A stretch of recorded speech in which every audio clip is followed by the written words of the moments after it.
Thank you, Gory, for the kind introduction. And how about the incredible Maggie Rogers? Maggie Rogers says vote, people. Look, great thank you to the mayor of this incredible city of Ann Arbor, Mayor Christopher Taylor. Thank you, Mayor. And a couple weeks ago, I went to church with this guy, your Lieutenant Governor, Garland Gilchrist. Thank you. And there's not much I need to say. Someone I served with who just simply gets shit done in Debbie Dingle. So thank you, Debbie Dingle. Well, it's great to be in Wolverine country. Last time I was here, you were beating my Gophers, so thank you very much. I know. Look, I know on November 5th, I learned it while I was over here what Michigan's going to do.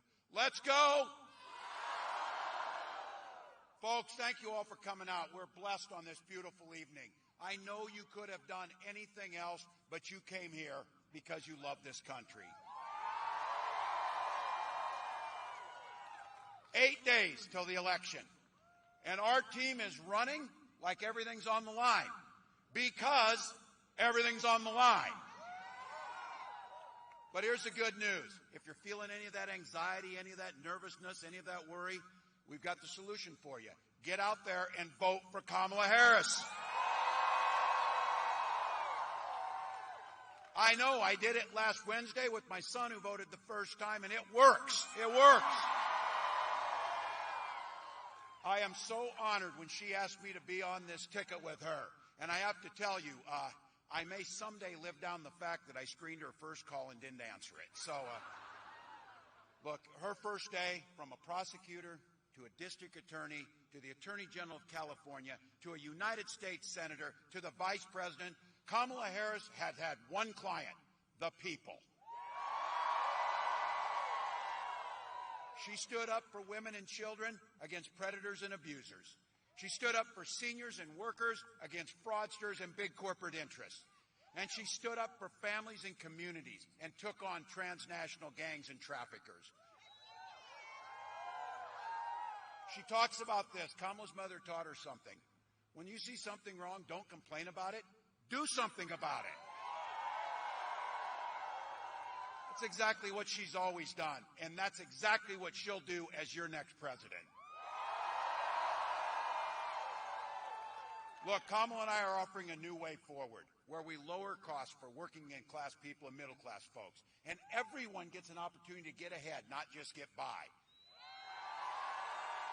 She has a vision of an opportunity for all and freedom for everyone. Now, look, I know some of you are here, and we got a pretty young crowd. It's a good thing, but there's some gray hairs in here. You can remember when the Republican Party actually used to talk about freedom and mean it. Turns out that this group means that their government is free to invade your office, your library, your bedroom. Look, I've talked about it. I know you got it in Michigan. It's a Minnesota thing, golden rule. Mind your own damn business, and we'll get along better. We'll get along fine. When Kamala and I talk about freedom, freedom for the people, not politicians, to make your own decisions about your own life. Freedom for seniors to retire with dignity by strengthening Social Security and Medicare. And I say this as a dad and a teacher and as a governor. Free to send your kids to school without them being shot dead in the halls. And I'll take no crap on this. I know guns. I'm a veteran. I'm a hunter. Kamala and I are both gun owners. We know that you can uphold the Second Amendment, but also uphold our first responsibility, protecting our children. Interesting fact here. Both members of the Democratic ticket are gun owners. The Republican nominee can't pass a background check.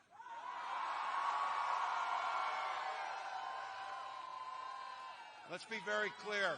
The most basic freedom. When we talk about freedom, Kamala Harris and I mean the freedom for every woman to make decisions about her body without government interference. And these folks aren't done yet. I mean fertility treatments too. And there's so many of us out there having to talk personally. If you've never gone through the hell of infertility, I guarantee you know somebody who has. It took Gwen and I years to finally have the daughter that we had. When she was born, we named her Hope. And she and her brother Gus are our whole life. That's what this election is about. Gwen and I were only able to have that family because we had access to fertility treatments. And I will be damned if anyone in this country should be denied the family that they want. All right, this is for about half this crowd. This is for the men. All of you have those women in your life that you love. Daughters, partners, sisters, friends, neighbors, colleagues, whoever it might be. Their lives are at stake in this election. Be very clear about that. And be very clear about this. When Congress restores the right to choose, making Roe the law of the land, Kamala Harris will proudly sign it into law.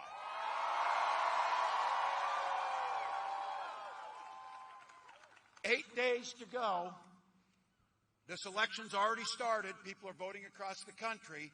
And so you know what it means. This is where I've got to do it. Huddling up a little bit here. Time for a little bit of a pep talk.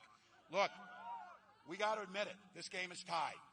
2 minutes left on the clock. We got the ball. We're driving down the field. We're doing the blocking and everything we need to do. And I know you got a saying around here that came from Bo. The team, the team, the team. And boy, do we have the right team. So all gas, no brakes for the next 8 days. Plenty of time to sleep when you're dead. Our time now. We're moving this thing over the next 8 days, an inch at a time, a yard at a time, one door at a time, one phone call at a time. One of those door knocks and one of those interactions, because 1 or 2 extra votes per precinct in the state of Michigan will make Kamala Harris the President of the United States. If you got a buck or two, pitch in at KamalaHarris.com or find out what you can do. Early voting is open in Michigan. How many have voted? Yes. If you haven't, register in person. Go down, talk to your township folks. Get in there. You can do it all the way to Election Day. As Maggie said, visit iwillvote.mi. Ann Arbor, this is it. Leave it all on the field. Leave it all on the field. When you're old and gray like me and you're sitting on the porch and you're rocking in that chair and your grandchildren ask you, what did you do in 2024 to save this democracy? And you're going to be able to tell them every damn thing you could. Every damn thing you could. So Michigan, let's put that in terms you know. We'll tell them this. Let's go. Let's go. Let's go. Please welcome the next President of the United States, Kamala Harris.